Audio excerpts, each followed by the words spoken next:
Sejam muito bem-vindos e bem-vindas ao curso de extensão Formação para Docência e Gestão em Educação para as Relações Étnico-Raciais e Educação Escolar Quilombola, promovido pelo Núcleo de Educação à Distância da Universidade Federal de São João del Rei, NEAD-UFSJ. Este curso, realizado totalmente online, conta com encontros síncronos, transmitidos ao vivo pelo YouTube. É composto por 4 módulos, cada um com duração de 30 horas, totalizando 120 horas de formação. No dia 15 de setembro, iniciamos o módulo 1, Panorama Étnico-Racial e Quilombola, brasileiro. Hoje, 6 de outubro, seguimos com o módulo 2, Culturas e Territorialidades. Agora, para abrir oficialmente este evento, convidamos o coordenador-geral do Núcleo de Educação à Distância, Pablo Luiz Martins. Pablo Luiz Martins é professor associado do Departamento de Ciências Administrativas e Contábeis da Universidade Federal de São João del Rei, doutor em Ciências da Linguagem pela Univas, mestre em Ciências Contábeis pelo Unifecap, pós-graduado em Gestão Estratégica de Pessoas e em Direito Tributário. Possui graduação em Ciências Contábeis e em Administração. Atualmente, é coordenador-geral do Núcleo de Educação à Distância da UFSJ e da Universidade Aberta do Brasil, além de consultor da CAPES para o acompanhamento do sistema UAB, e é docente permanente do mestrado profissional em Administração Pública em Rede Nacional. Boa noite, professor Pablo. A palavra está com o senhor. Boa noite, Gabriela. Boa noite a todos e todas aqui presentes. Conforme já falado pela Gabriela, meu nome é Pablo e eu sou uma autodescrição. Sou uma pessoa de 1,70 m, cabelos já um pouco claros, já cor da idade avançada. Sou da cor branca, olhos pretos e também estou vestindo uma blusa preta, uniforme do NEAD UFSJ. É com grande alegria que nós, do Núcleo de Educação à Distância da Universidade Federal de São João del Rei, damos início ao módulo 2 do nosso curso de Extensão e Formação para a Docência e Gestão para a Educação das Relações Étnico-Raciais e Educação Escolar Quilombola, intitulado Culturas e Territorialidades. Conforme já falamos, esse curso é um curso feito pela UFSJ, com a parceria da CECADI e do MEX, num projeto pedagógico elaborado pelos ótimos consultores e professores, inclusive a professora que está presente aqui hoje, que irá nos abrilhantar com a palestra, fez parte da equipe que elaborou esse projeto pedagógico. E conforme já intitulado, nós tivemos um grande caminho trilhado no módulo 1, onde nós discutimos, o panorama étnico-racial e quilombola brasileiro, e agora a gente temos uma nova etapa, que nos convida a mergulhar nas experiências, saberes e vivências dos territórios, compreendendo assim como as culturas se afirmam, se reinventam e principalmente resistem. Falar de culturas e territorialidades é falar de identidade, de pertencimento, de luta, e é isso que vocês vão ouvir hoje com a professora.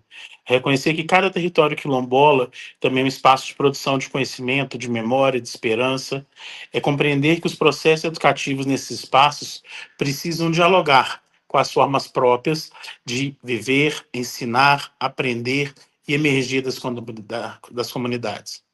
A UFSJ, por meio do nosso Núcleo de Educação à Distância, ele traz uma educação que valoriza os saberes tradicionais e que promove a justiça social. A formação de educadoras e educadores comprometidos com a valorização das relações étnico-raciais e com o reconhecimento de territórios quilombolas é um passo essencial para a construção de uma sociedade mais justa e plural. Desejo a todos vocês que esse módulo seja um espaço fecundo de reflexão, diálogos, trocas afetivas e intelectuais, e que possamos aprender com as experiências dos povos quilombolas e indígenas e compreender o poder transformador de suas culturas e seu modo de vida. Agradeço a cada participante, docente, tutor, colaboradores, principalmente a minha equipe do NEAD UFSJ, que está envolvida nesse processo, além, claro, da CAPES e da CECADI e da UAB pela oportunidade de realização desse curso. Que possamos seguir firmes na construção de uma educação que respeite a diversidade e celebre as múltiplas formas de ser e de estar no mundo. Sejam todos bem-vindos ao módulo 2, Culturas e Territorialidades, e tenho certeza que teremos uma ótima e aproveitosa aula inaugural. Boa noite a todos e muito obrigado.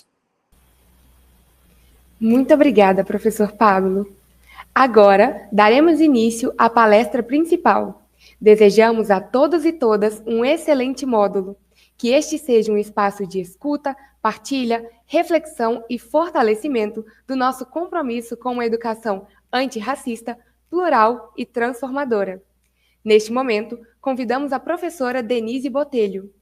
Denise Botelho é professora associada do Departamento de Educação da Universidade Federal Rural de Pernambuco, docente orientadora do Programa de Pós-Graduação em Educação, Culturas e Identidades. Atua na área de Educação e Relações Étnico-Raciais, com ênfase em interseccionalidade de raça e gênero. Desenvolve pesquisas em educação intercultural e religiões de matrizes africanas e afro-indígenas e feminismo interseccional. É vice-líder do Grupo de Estudos e Pesquisas em Educação, Raça, Gênero e Sexualidades, Audre Lorde. Membro do Coletivo de Acadêmicas Negras Luzia Barros. Pós-doutoramento em Educação no Departamento de Educação da Universidade Federal da Paraíba, sob a supervisão do professor doutor Antônio Novai. E na área social, atua como Ialorixá do Ile Axé, Alagbé de Orum. Seja bem-vindo, professora. A palavra está com a senhora.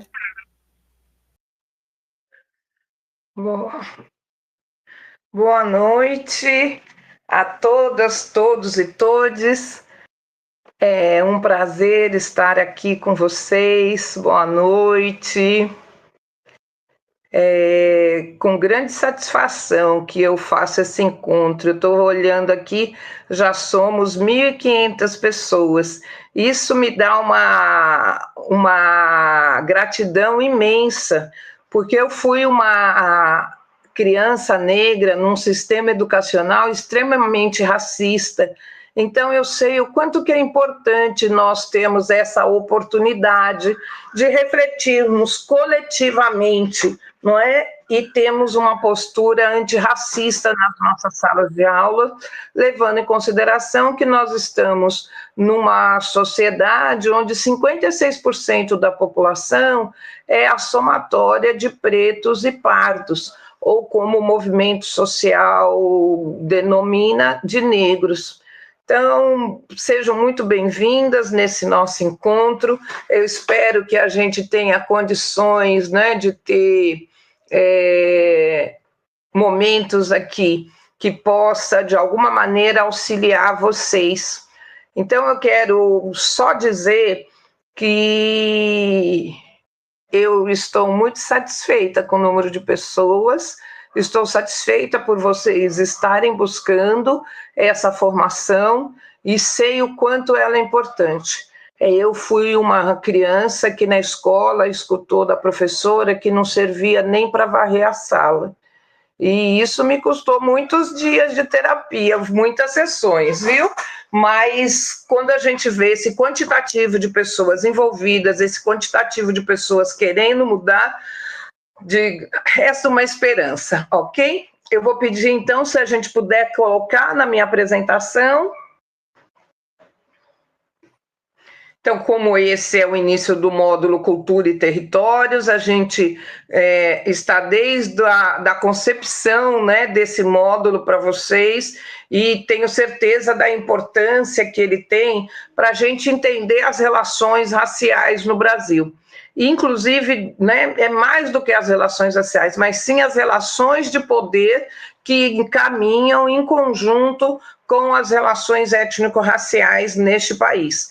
A gente entendendo isso, nós vamos ver que o racismo ele é intercortado pela questão cultural, pela questão econômica, pela questão de gênero, pelas sexualidades. Então, uma das questões que eu já anuncio, o quão é importante nós termos um olhar interseccional que permita com que a gente amplie o nosso olhar sobre as questões raciais em sala de aula.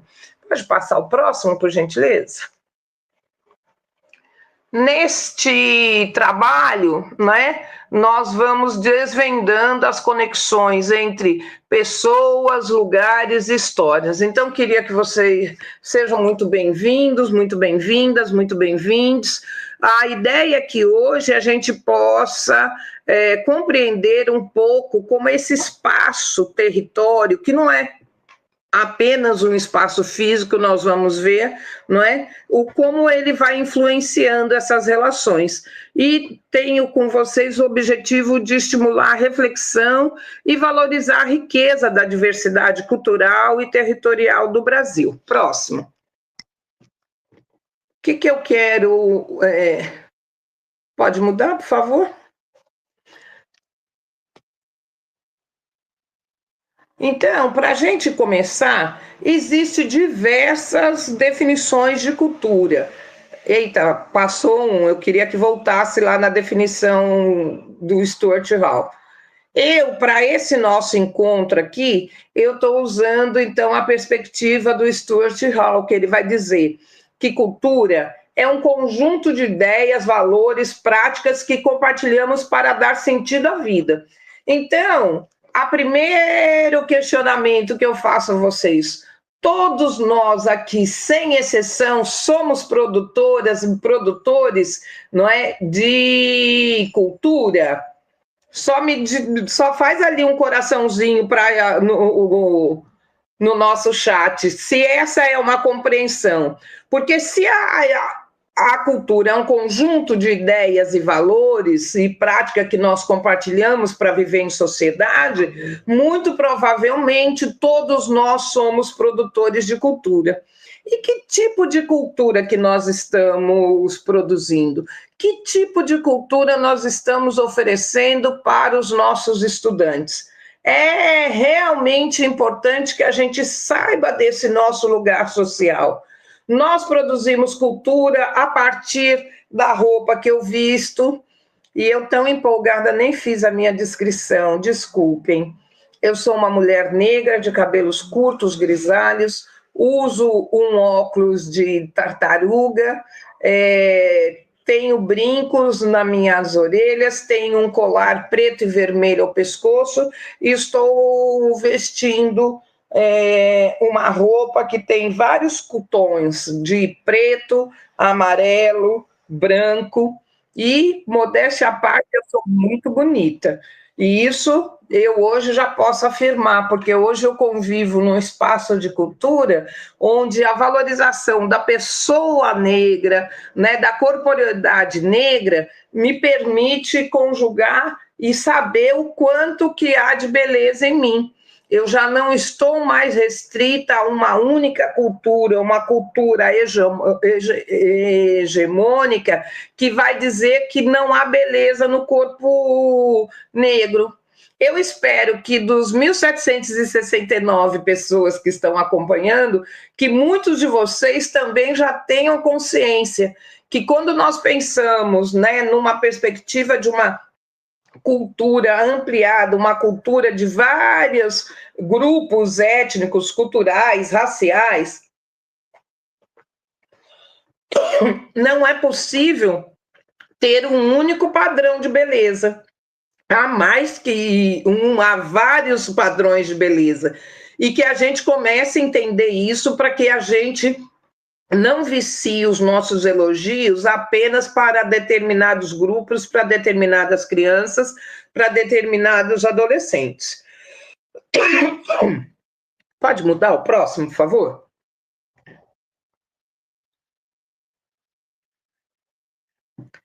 E quando eu falo isso, não é? É para dizer para vocês que não existe uma cultura melhor ou uma cultura pior, ou que uma está acima da outra. A gente precisa pensar de forma intercultural. Infelizmente, por muito tempo, o etnocentrismo, né, que é essa ideia, não é, de uma cultura única ser superior do que outras, criou algumas distorções nas nossas práticas pedagógicas. A gente enxergava o mundo a partir e exclusivamente de uma lógica europeia. A lógica eurocentrada fez com que a gente desprestigiasse, não reconhecesse, desvalorizasse muitos e muitos e muitos, não é, grupos étnicos raciais no nosso país, porque a gente era, como diz Chimamanda, de uma história única. E o que nós estamos provocando vocês aqui é de perceber que não existe uma história única, nós somos múltiplos, e é isso que a gente precisa saber. Um outro conceito importante é entender que todas as culturas têm seu valor. E isso, se eu faço de uma maneira e a outra faz do outro, não significa que aquele que faz diferente é inferior ou superior. Só que isso, para nós que somos adultos, para nós que já estamos aqui num grau de maturidade sobre as leituras do mundo, a gente, né, tem consciência disso. Mas como é que a gente transmite isso para os nossos estudantes?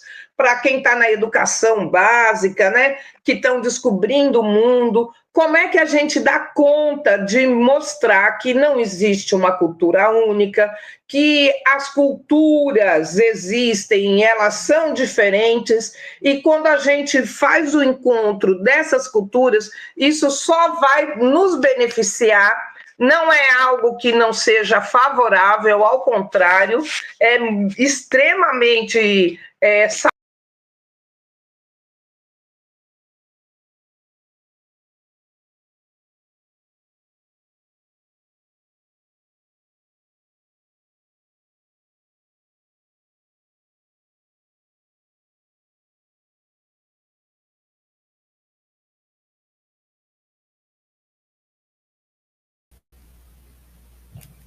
Boa noite a todos. Nós tivemos uma queda, mas a professora Denise já está retornando e em breve ela aparecerá aqui para dar continuidade à aula. Aqui. Falhou um pouquinho, mas já estou de volta. Pode passar o próximo slide, por gentileza?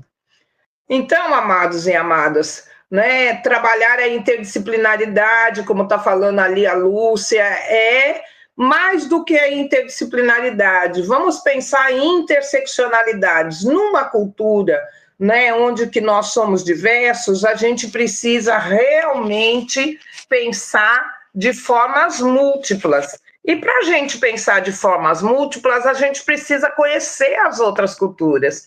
A gente precisa, não é, ter elementos para fazer essas trocas, porque senão a gente não consegue. E como é que a gente vai, então, encontrar cultura e território? Importante também dizer que território é muito mais do que uma extensão de terras, que um pedaço de terra. Muitas das vezes, né, no território é que a história, que a memória e a luta vão se encontrar. E são nessas perspectivas que nós vamos entendendo isso. Então, território é um lugar físico? Sim, a gente pode citar as comunidades quilombolas, não é? Que é um território que tem história, que tem ancestralidade, que é um palco de vida, como dizia o geógrafo Milton Santos. E aí vai combinar com aquela questão de cultura. Se cultura são todas ideias, nós aqui, a maioria, já concordamos que todos nós somos produtores de cultura, né? Então, o território que sustenta essas possibilidades serão, sem sombra de dúvidas, um palco de vida. Agora eu queria realmente pensar com vocês se os espaços educacionais são palco de vida para todas as crianças, adolescentes, todos os estudantes que estão aí. Vocês que estão na ponta, vocês têm condições de me dizer. Obrigado, Marcos Barros. Eu, né, sei da resposta, mas quero que vocês pensem o quanto que nós estamos promovendo dos nossos territórios educacionais palco de vida, como diz o Milton Santos, como dizia, mas continua dizendo pelos seus escritos, né? Então, esse espaço que sustenta a nossa cultura, que é um espaço das interseccionalidades, ele é também um espaço das opressões, porque nós estamos fazendo esta formação porque a gente sabe que, infelizmente, o racismo ele ainda é atuante na nossa sociedade. Eu alertei para vocês, não é, que os processos discriminatórios dificilmente andam sozinhos. Então, nós temos também, junto com o racismo, a gente vai ter uma lógica de machismo, uma lógica de exclusão da população LGBTQIA+, e todos aqueles e aquelas que não estão próximos, não é, dos nossos algozes, do grupo dominante, não é? O que acontece? Nós vamos ser excluídos, nós vamos ser excluídas. Por quê? Nós não somos a imagem e semelhança desse grupo. Por isso que eu quero refletir com vocês. Como é que a gente torna palco de vida os nossos ambientes educacionais? Essa é uma proposição que eu gostaria que vocês levassem. A gente vai responder aqui agora? Não. O tempo é bem curtinho, mas eu gostaria imensamente que vocês pudessem refletir. Por quê? Essa situação de tornar o palco de vida é para todos, todas e todos. Aí a gente pode transformar os lugares, né? Eu concordo também, Denis, com menos agressão. Então, quando eu xingo uma criança, por exemplo, né, quando o coleguinha xinga de macaco, de macaca, isso é uma agressão que vai trazer um dano psicológico para aquela criança. Se a gente pensar que esse espaço é um espaço, não é, de agressão, nós vamos ter que criar estratégias para poder, não é, minimizar esse tipo de questão. Outra questão que vocês trazem aqui é a falta de preparo dos profissionais. Já não é o caso de vocês, né? Vocês estão aqui buscando essa formação, querendo uma possibilidade diferenciada. E eu acredito que é possível, né? A partir dos estudos, das pesquisas. E sei também que não é esse curso de extensão apenas que vai os qualificar para todas as demandas raciais que vão aparecer na escola. Este é um ponto de partida. Será necessário que vocês continuem se aprimorando, será necessário criar grupos de estudos, né? Por quê? Cada vez que a gente compreende um aspecto do racismo no Brasil, ele vai se reconfigurando, ele vai mudando a sua estrutura. Então, a gente precisa estar sempre atentos e atentas a isto. Pode passar o próximo, por favor? Eu também, Marilene, também acredito que é desconstruindo, né, o que oprime, e sem dúvida o racismo faz isso. Só que não é tão simples assim. O território, esse que nós estamos falando, ele tem várias dimensões e nem sempre o professor, na sala de aula, consegue, não é, abarcar todas essas dimensões. Então, se você imaginar, primeiro tem uma dimensão política. Como o poder organiza e gerencia o espaço. Nós que estamos nessa prática antirracista, nós temos já uma legislação federal que deve ser desdobrada pelos estados e pelos municípios, nas suas leis locais, para que a gente possa, não é, atuar de forma segura e coberto por uma legislação. Mas a gente sabe que nem todos os estados, nem todos os municípios criaram um desdobramento das leis, por exemplo, não é, tanto a 10.639 como a 11.645, que vai incidir na LDB para a inclusão da história e cultura afro-brasileira e indígena. A gente tem isso a nível federal. Então, esse território político nem sempre depende de nós que estamos na ponta. né, que estamos lá na escola. A outra dimensão é a dimensão cultural. Essas nós podemos nos organizar. Porque a gente pode perceber onde nós atuamos como que as tradições moldam o uso do espaço. Como é que essas tradições, quais são as festas locais, quais são as festas religiosas, quais são as manifestações que estão incorporadas no calendário escolar ou não, isso depende de nós. Isso é possível, então esse aspecto cultural é possível que nós, professores e professoras, possamos desenvolver. Isso é interessante.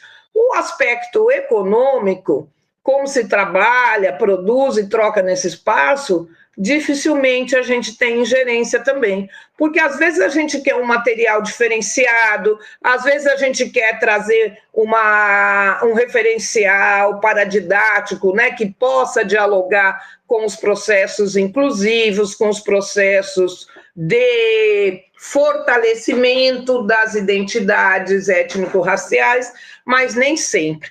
Então, me parece que daqui nós precisamos criar processos muito fortes em relação à cultura, porque esse é um lugar onde que nós podemos atuar.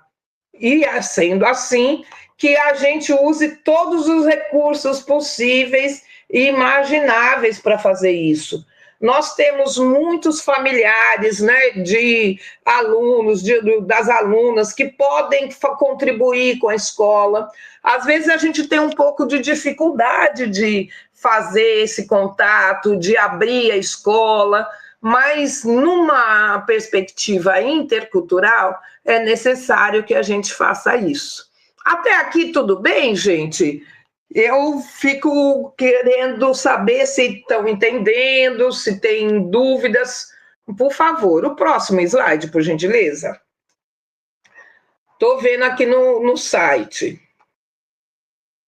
Eu também acredito, Eládia, que é necessário que a gente faça discussões nas nossas unidades escolares, porque não adianta ter um professor, uma professora que discute as questões raciais e o restante da escola, né, ter práticas racistas. Isso é algo que não nos interessa.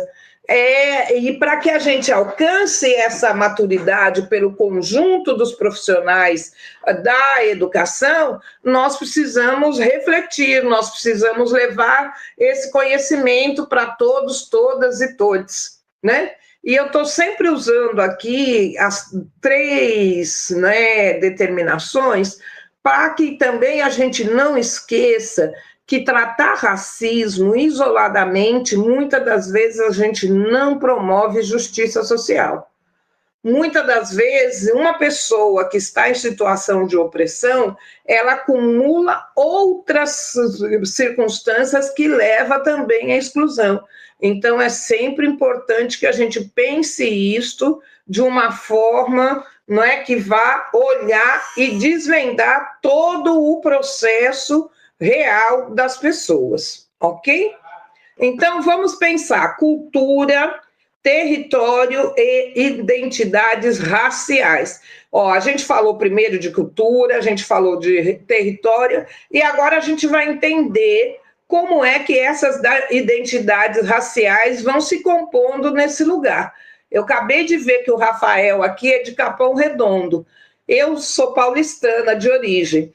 E eu, por exemplo, quando morava em São Paulo, eu tive uma grande influência dos Racionais, porque no território paulistano, onde os Racionais começaram, eles tiveram muita influência antes de chegar nessa perspectiva mais nacional.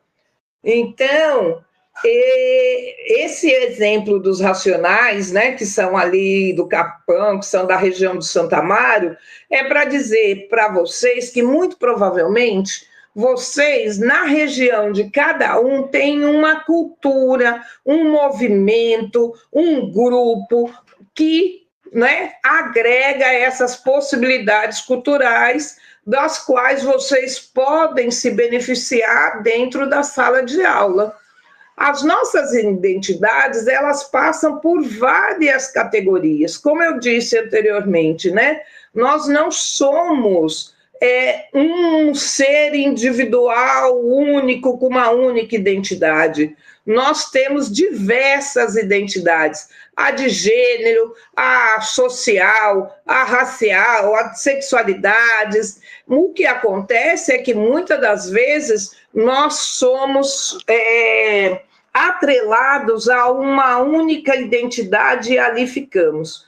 Quase sempre nós ficamos nos processos de inclusão com uma única identidade da qual não é possível se libertar, se emancipar disto. E nós, enquanto professores e professoras, vamos sempre estar refletindo aquela questão colocada anteriormente pelo Milton Santos. Nós estamos fazendo da nossa sala de aula palco da vida. O palco da vida é onde todos, todas e todes poderão, né, se emancipar, poderão ter conhecimento dos conteúdos, né, de forma que respeite as suas individualidades.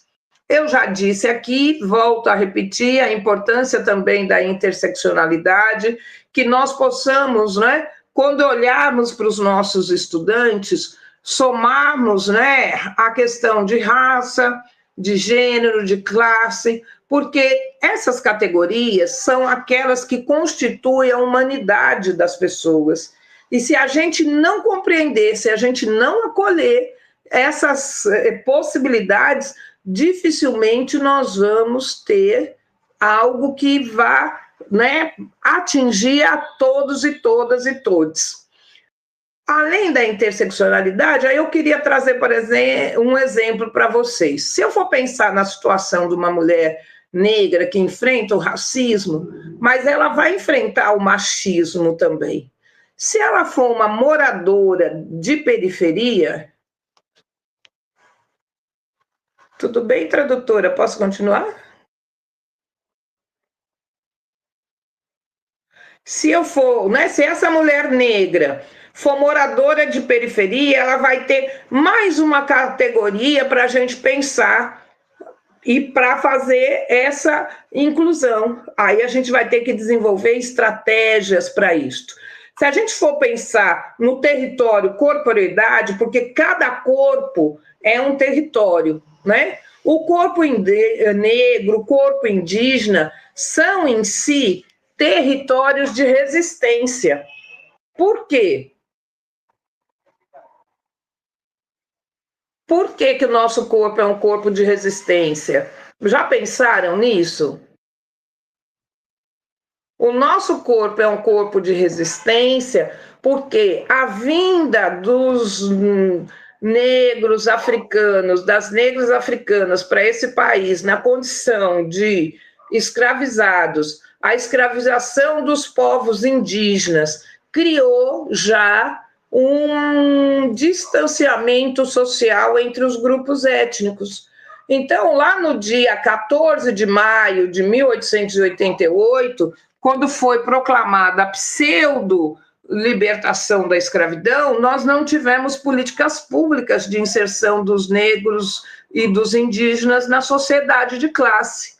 Nesse sentido, essa corporeidade negra, essa corporeidade indígena, ela já foi distanciada, ela já ficou num lugar de desvantagem, porque nós ganhamos a liberdade, mas não tivemos nenhum apoio, né, para que nós pudéssemos continuar de forma digna nessa sociedade. Ok? O próximo slide, por favor. Pois é, Kalila está dizendo que sempre começa sobre o descobrimento, né? Na verdade, ninguém descobriu nada, porque o país já tinha aqui uma população originária, então a gente teve uma invasão dos colonizadores, né? Mas vamos lá, então vamos pensar um pouco essa força de uma identidade coletiva. Solano, que bom que você está aí, boa noite. Essa força dessa identidade coletiva, a gente pode chamar o que originariamente era dito como terra de pretos, que são os quilombos, que não são espaços de fugitivos. Eu nem gosto de dizer isso, né? Quilombo, na verdade, são espaços de pessoas que resistiram a um sistema opressor. Quilombo é um espaço de resistência, é um espaço de organização social, que, inclusive, né, permitia que outros grupos também convivessem nesse território e convivesse de forma respeitosa, que eram novas formas da gente vivenciar, novas formas da gente pensar o mundo. Então, quando o Nego Bispo vai falar, por exemplo, do aquilombar, todo mundo aqui já ouviu falar do Nego Bispo, todo mundo conhece, faça aí uns coraçõezinhos, quem conhece, só para eu ter uma ideia, porque senão eu vou falar um pouco. Nós temos diversos produtores de cultura, nós temos diversos intelectuais negros e negras, mas há um epistemicídio dessa produção negra, infelizmente. Então, no caso do Nego Bispo, que inclusive já faleceu, ele morreu muito cedo, mas ele né? Quando as pessoas deixam seus escritos, deixam as suas verdades, eles continuam existindo, né? E o Nego Bispo, ele dizia sempre isso, que a gente precisava valorizar a coletividade e essa relação harmoniosa com a natureza. Então, ele não concebia uma separação das pessoas e da natureza. Ele entendia que nós éramos um ser único. E isso, né, entra em atrito, vai, não é, questionar a lógica que o capitalismo lida com a natureza, por exemplo.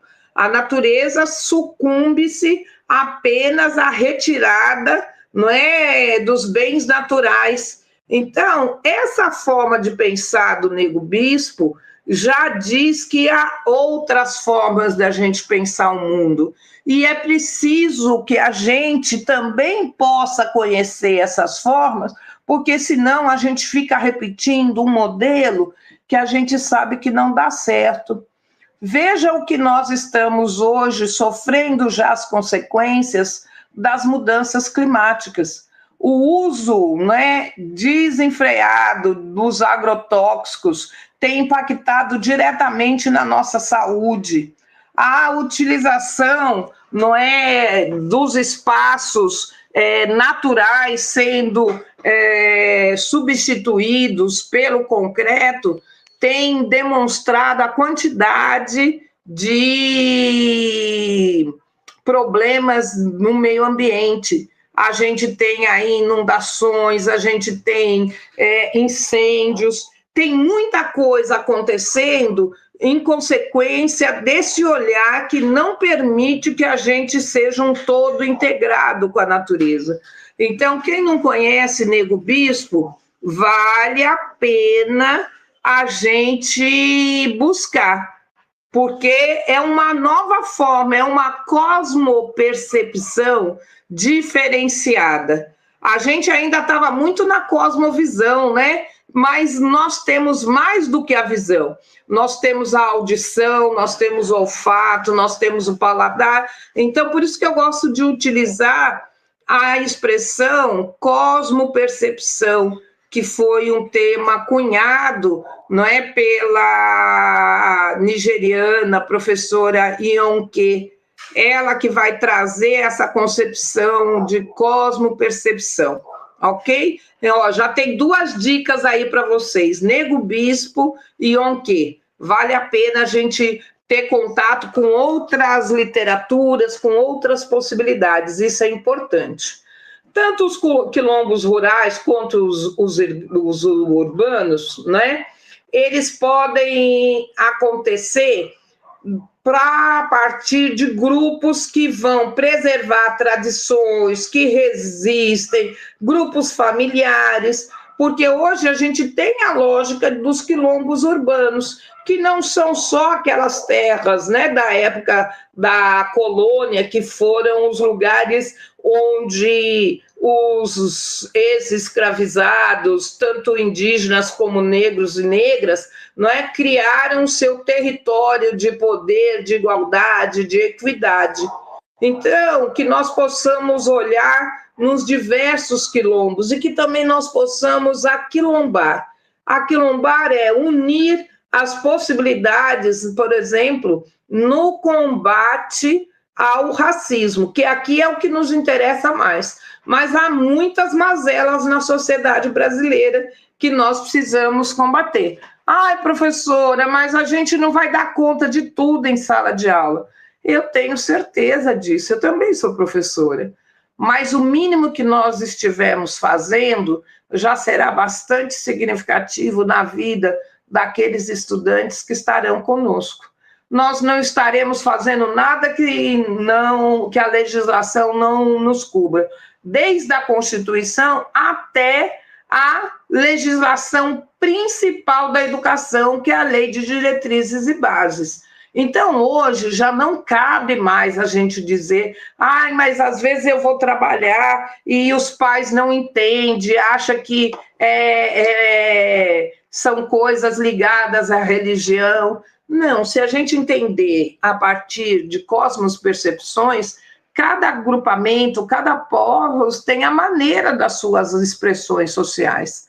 Então, a gente precisa conhecer para a gente poder se utilizar delas, ok? Pode passar o próximo, por gentileza? A outra referência é a Onhonque. Eu vou pôr o nome aqui no chat daqui a pouco, para vocês poderem ver, viu? Até aqui, eu espero que a gente esteja fazendo,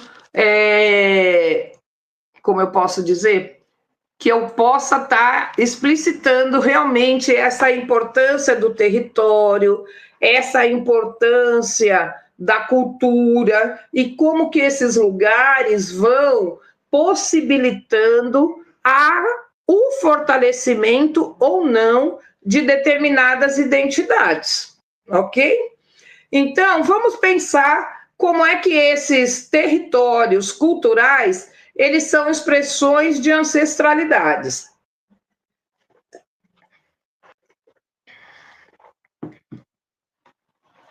Então, vamos pensar da parte da arte. Lembra lá que eu falei para vocês, nas dimensões da cultura e território, que a dimensão política e a dimensão econômica, nem sempre a gente pode controlar. Mas a dimensão cultural, ela é valorosa e nós podemos dar conta em sala de aula desses processos.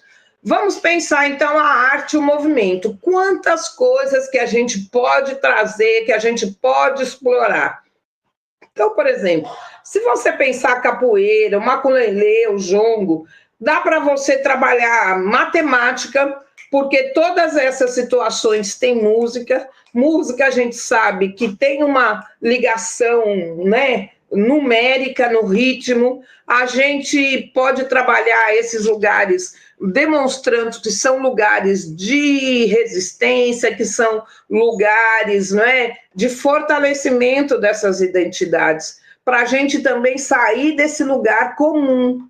Esse lugar, já puseram aí o nome da Onhonque Yumi no chat. Obrigado, super agradecida aí pela colaboração, viu, gente? Obrigada, Dilton. Então, voltando aqui. Arte, o que é que vocês podem, dentro da sala de vocês, fortalecer para que os seus estudantes se percebam? Muitas das vezes tem um familiar que é do jongo, tem um tio que é capoeirista. Como é que a gente pode valorar essas perspectivas? Como é que a gente pode trazer para a sala de aula? Situações que a gente não precisa ver só a capoeira, né? A gente pode, por exemplo, estudar em língua portuguesa as cantigas, os corridos, as ladainhas da capoeira. Existem possibilidades que, mas não é possível trazer um grupo de capoeira. Tudo bem, mas você consegue, né, trazer elementos da capoeira para dentro do seu espaço educacional. E isso é importante, isso dá outras possibilidades. Tem crianças que às vezes têm dificuldade, principalmente quem trabalha em creche, nas séries iniciais, tem crianças que têm dificuldade de desenvolver coordenação motora fina. E a capoeira, no processo da ginga, no processo da musicalidade, pode ser um instrumento valoroso para ajudar vocês nessa tarefa, que nem sempre é uma tarefa fácil. Outra coisa, as festividades, gente. A gente aprende muito com as celebrações.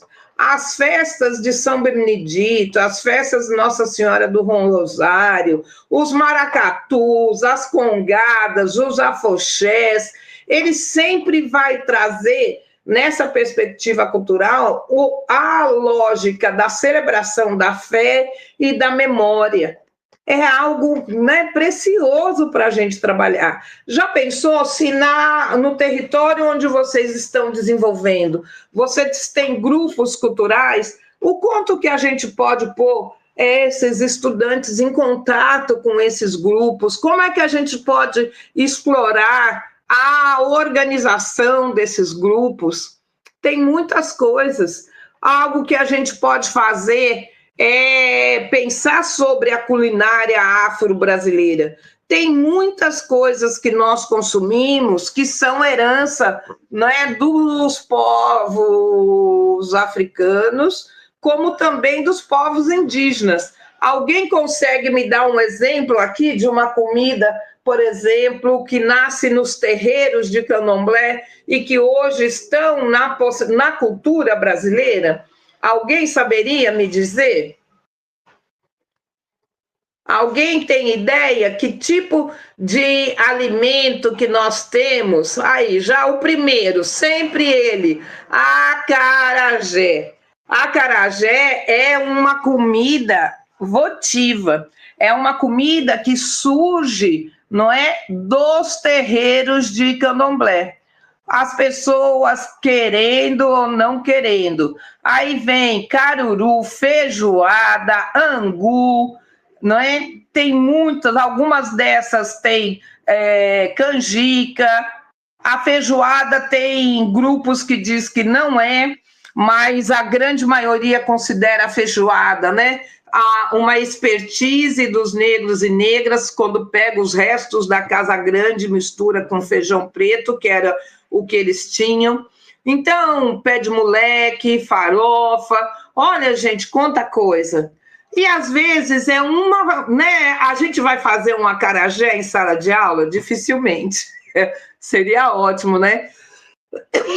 Que a gente pudesse, mas a gente pode trabalhar uma receita, a gente pode pelo menos trabalhar uma farofa, porque também aquilo, né, a cosmopercepção. Você não está trabalhando só com o cognitivo, né? O aluno vai poder manusear, vai sentir textura, você também está aprendendo de outras formas, com outras possibilidades.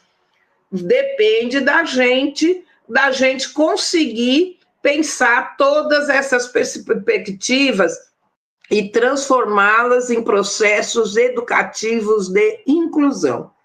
Tudo isso que a gente está dizendo aqui de cultura e território é para poder incluir, não é, aqueles e aquelas que historicamente são excluídos, são ridicularizados, são submetidos a piadas, a apelidos que acabam criando desequilíbrio na psique das pessoas. porque cotidianamente você for comparado a um animal, todos os dias, fica difícil você criar uma autoestima verdadeira, uma identidade fortalecida. A culinária é algo que a gente, olha, só o que vocês colocaram aqui, não é? Ah, adorei, cosmosensibilidade, Tomé. É isso, existe várias possibilidades da gente trabalhar. Olha, xinxim, ervas medicinais, tucupi, acarajé, o milho, né, que é uma contribuição dos povos indígenas, e várias outras coisas. Quero falar também um pouco com vocês a respeito das religiões de matriz africanas. Infelizmente, hoje, nas escolas públicas, ainda que as escolas públicas têm o princípio da laicidade, nós sabemos que há alguns segmentos religiosos que têm como perspectiva salvar o próximo. E as escolas viraram lugares, não é, de proselitismo. O que é o lugar do proselitismo? Nós vamos usar daquele espaço educativo para divulgar determinados segmentos religiosos. As escolas públicas dizem, não é, que nós precisamos ter uma escola gratuita, laica, que são os princípios de uma escola democrática. Mas é como eu costumo dizer, a legislação, né, indica a laicidade, mas infelizmente as pessoas não o são, e elas, infelizmente, utilizam desse espaço para perseguir alunos que não comungam das suas crenças, dos seus saberes. Então, esse território, de vez de ser um palco da vida, como a gente viu anteriormente, torna-se um palco de tortura, porque às vezes o aluno vai ter que se negar, o aluno vai ter que assumir outros segmentos religiosos, porque a sua religião não é aceita pelo professor, pela gestão, e infelizmente a gente tem isso. Quando eu escuto que a minha escola todos os dias reza o Pai Nosso, eu fico muito assustada. Ainda que nós tenhamos um país de maioria católica, mas nem todos são cristãos. Então, quando a gente faz isso, é uma maneira da gente pôr um único segmento. Por quê? O Pai Nosso está muito atrelado aos católicos e, por incrível que pareça, para quem não sabe, com os ubandistas também, que é essa religião nascida no Brasil e que agrega, né, princípios do catolicismo, princípios do candomblé, princípios do kardecismo. Então, não dá para a gente achar que o Pai Nosso é uma oração universal, porque ela não é. Ela é dada a esses segmentos que eu disse aqui. Mas, de verdade, são segmentos que têm lá suas crenças no espaço religioso. E a escola não deveria ser assim. Mas a gente não pode esquecer que a religião é um dos pilares da cultura. E que muitas das vezes a gente não consegue entender essa relação do sagrado e a natureza. É necessário, não é? Aqui, ó, Marcos Solano está me dizendo que em Alagoas tem o dia do evangélico. Tudo bem que tem o dia do evangélico. O que eu não posso é levar a crença evangélica para dentro do espaço educacional nas escolas públicas. Lógico que nas escolas, né, religiosas, os pais estão fazendo uma opção para os seus alunos. Aí, se ele coloca num determinado lugar que vai ter um desdobramento, né, de determinados segmentos religiosos, ele está fazendo a sua opção, mas a escola pública não. Então, nós precisamos ter o bom senso de saber, e eu vou sempre insistir, vou querer deixar aqui, né, se tiver algo, né, que possa ficar marcado nesse meu encontro com vocês, é esse lugar da escola como palco da vida. mas uma vida que brilha, uma vida que pulsa, uma vida que é alegre, uma vida de possibilidades, e não de opressão, não de chacota, não de hierarquias. Pode passar o próximo, por gentileza?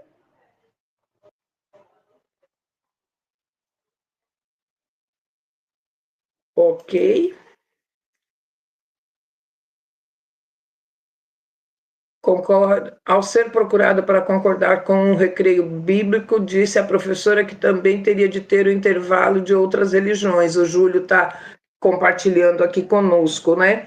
Pois é, como o Brasil tem uma diversidade religiosa muito grande, nós não conseguiríamos trazer tudo isso para o espaço educacional. Então, eu penso que a formação religiosa fica por conta da família.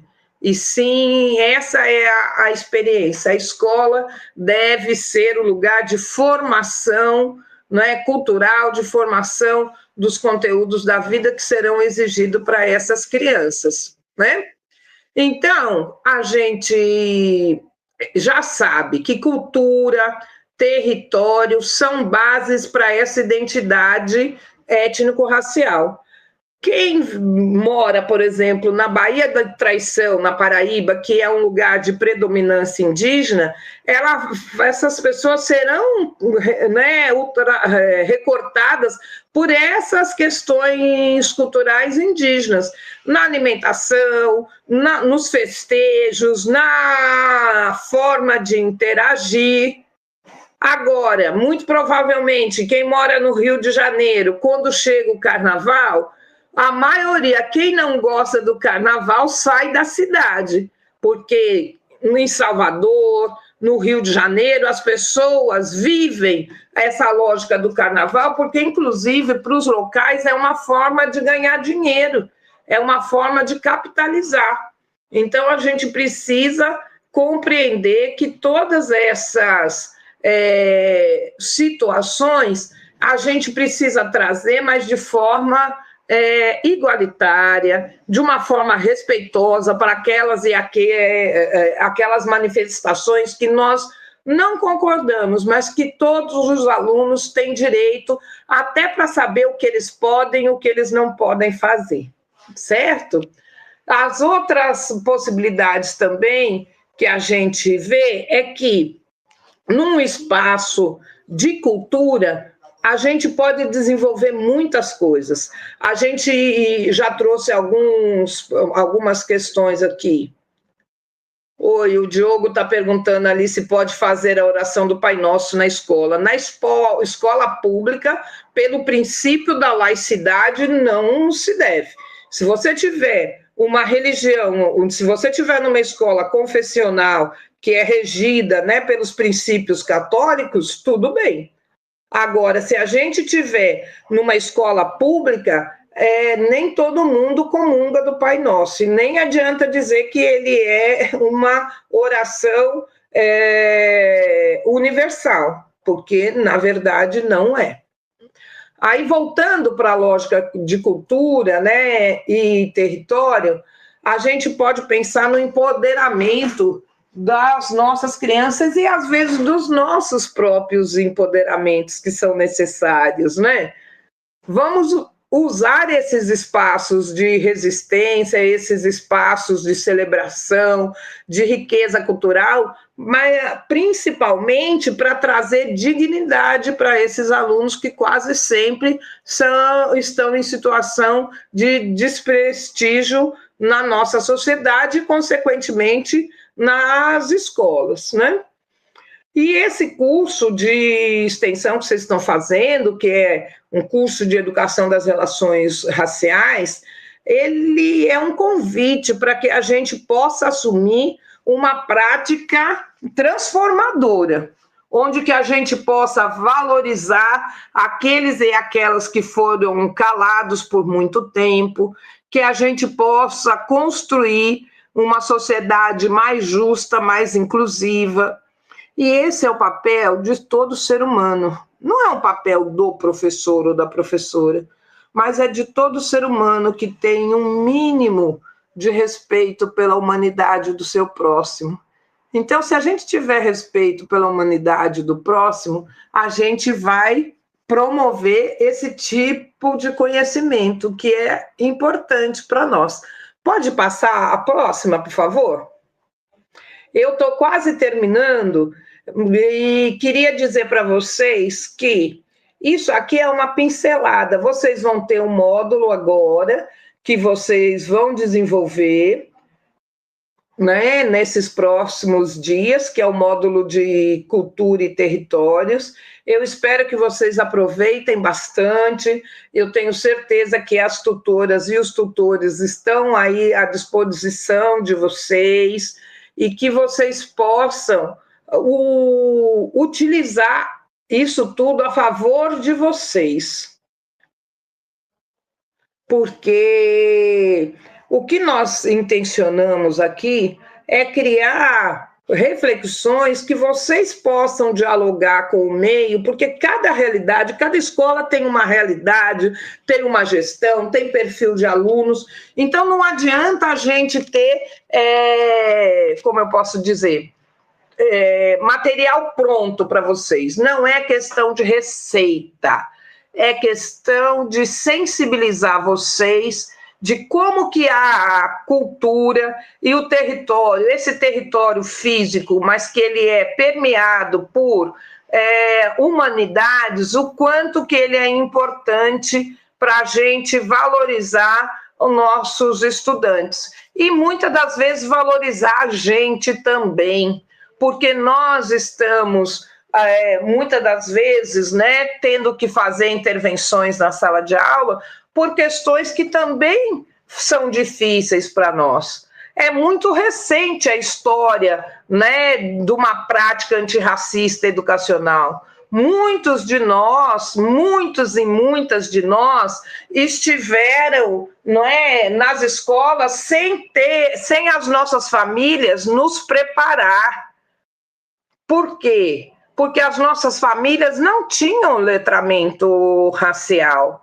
As nossas famílias, muitas das vezes, até reproduziam racismo dentro do próprio grupo familiar, principalmente nas famílias interraciais, ok? Então, terminando meu momento com vocês, eu queria só fazer uma proposta. Aí vocês estão vendo, esse é meu Instagram. Não é sempre que posso, eu posto questões do letramento racial, pode ajudar. Quando eu consigo, em algum momento eu respondo, mesmo que eu demore, porque às vezes eu tenho muitas incidências, mas em algum momento as pessoas que interagem comigo eu respondo.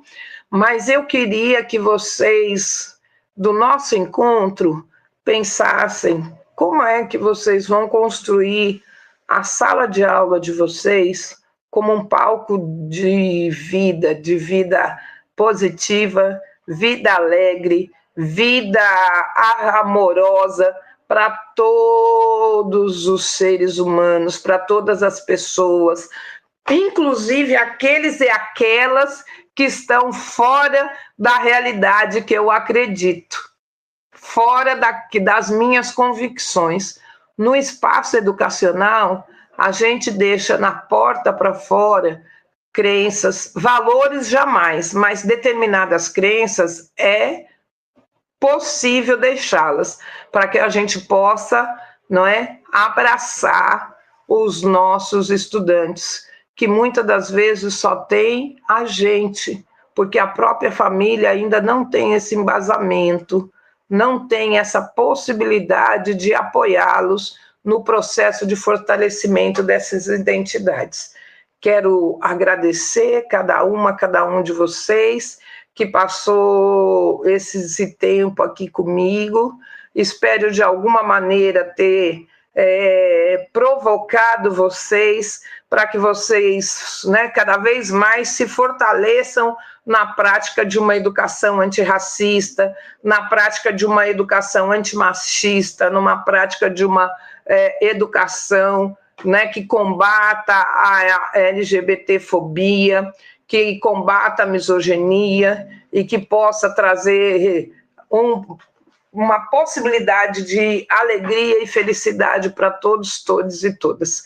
Muito obrigada. Obrigada. Muito obrigada, professora Denise. Encerramos agora a exposição da nossa palestrante. Agradecemos imensamente à professora pelas contribuições. Chegamos ao fim da aula pública do curso de extensão Formação para Docência e Gestão em Educação para as Relações Étnico-Raciais e Educação Escolar Quilombola. Em nome da equipe organizadora, agradecemos imensamente a presença de todos que nos acompanharam até aqui. Nosso agradecimento especial aos professores Pablo Luiz Martins e Denise Botelho pelas contribuições enriquecedoras. Esperamos que este momento tenha contribuído para a formação do pensamento crítico de vocês. Lembrando que as próximas aulas acontecerão conforme o seguinte cronograma. Módulo 3, Educação Antirracista na Escola, dia 20 de outubro. Módulo 4, Gestão Democrática para a Diversidade, 17 de novembro.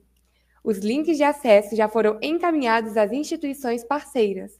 Estes encontram-se disponíveis na plataforma do AvaCaps e também serão divulgados pelas próprias instituições, bem como nas redes sociais e no site do NEAD UFSJ. Muito obrigada a todos e até o próximo encontro. Boa noite!